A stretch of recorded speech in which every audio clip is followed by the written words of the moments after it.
जैसा कि चैनल का नाम है Rocky GS research centre, Rocky GS research centre. इस चैनल पर जो है जितने भी बच्चे हैं यदि अदर कॉम्पिटिटिव एग्जाम या यूपीएससी से रिलेटेड एग्जाम का क्लियर करना चाहते हैं तो ये सेशन उनके लिए या ये चैनल उनके लिए अत्यधिक लाभदायक होगा। या कॉम्पिटिटिव एग्जाम में हमें क्या पढ़ना है इसको हम समझते हैं, बहुत ही ध्यान से समझना, सारी चीजें क्लियर हो जाएंगी। तो हम बात करते हैं, सबसे पढ़ना है क्या, यूनिवर्स यानी ब्रह्मांड के बारे में पढ़ना है। किसके बारे में? ब्रह्मांड, ठीक है, ब्रह्मांड के बारे में पढ़ना है, पृथ्वी के बारे में पढ़ना है, भारत के बारे में पढ़ना है। ऐसा बताया जाता है कि आज से लगभग 13 अरब वर्ष पहले की बात है कि हमारा एक ब्रह्मांड जो था, यानी ब्रह्मांड का ओरिजिन कैसे हुआ, किस प्रकार से ब्रह्मांड बना, तो इसके बारे में हम समझते हैं। तो बताया ऐसे जाता है, आज से लगभग 13 अरब वर्ष पहले की बात है, हमारा घनत्व के कारण ये क्या हो गया, फट गया। क्या हो गया? फट गया, मतलब ये फैल गया। इसका जो मैटर था यानी द्रव्य था वो फैल गया सभी, यानी सभी जगह पर इधर उधर। ये घटना हुई कितने टाइम? ये घटना का टाइम है यानी लगभग कितना, 1.43 सेकेंड। इस घटना में कितना समय लगा? 1.3 सेकेंड, अर्थात लगभग 2 सेकेंड का समय लगा।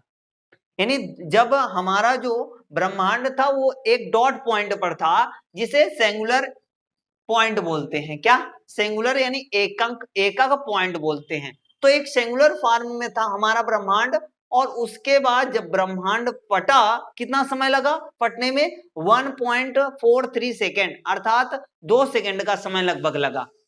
उसके बाद हम जितने भी इसके मैटर थे वो इधर उधर, ये बताया कि पृथ्वी, ठीक है, पृथ्वी यानी यूनिवर्स यानी ब्रह्मांड का केंद्र बिंदु है, अर्थात सूर्य या अन्य ग्रह, सूर्य या अन्य ग्रह पृथ्वी के चारों ओर चक्कर लगाते, चारों ओर इन्होंने नहीं घूम रहा है, बल्कि सूर्य के चारों ओर अन्य ग्रह घूम रहे हैं। सूर्य के चारों ओर, ये गलत है।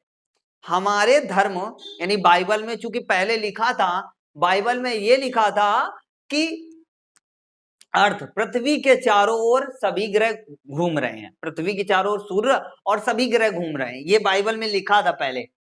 तो पादरियों ने क्या किया, इनका बहुत विरोध किया, इनका विरोध किया। तो विरोध जब किया तो इन्होंने कहा ठीक है, हम ये मानते हैं कि ये असत्य है। बहुत सारा विरोध हुआ इनका, फिर बाद में इन्होंने जो है इसके बारे में थ्योरी एक जाती है कि इन्होंने माफी मांगी, एक थ्योरी ऐसी जाती है कि इनको जेल में बंद कर दिया गया।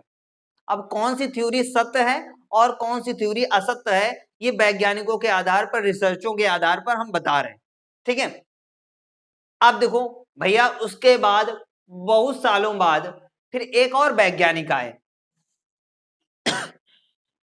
हर्शल, ये ब्रिटेन के वैज्ञानिक थे, 1805 में बताया इन्होंने। कहने का मतलब ये है, हमारे ब्रह्मांड में अरबों खरबों मात्रा में गैलेक्सियां पाई जाती हैं, यानी आकाश गंगाएं पाई जाती हैं। अब कुछ लोगों का ये क्वेश्चन होगा, आकाश गंगाएं क्या होती हैं? बहुत सारे अरबों खरबों तारों का समूह आकाश गंगा कहलाता है।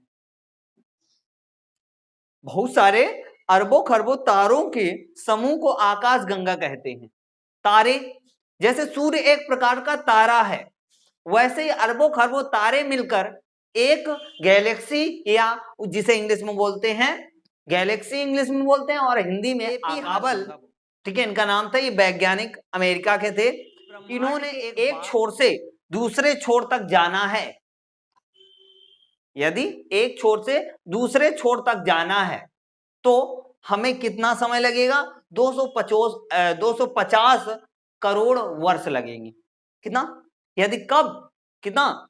प्रकाश की चाल से चलें, यानी प्रकाश की चाल, चूंकि हमें पता है कि प्रकाश की चाल कितनी होती है, 3 लाख किलोमीटर पर सेकेंड, यानी 1 सेकेंड में प्रकाश जो चलता है वो 3 लाख किलोमीटर चलता है।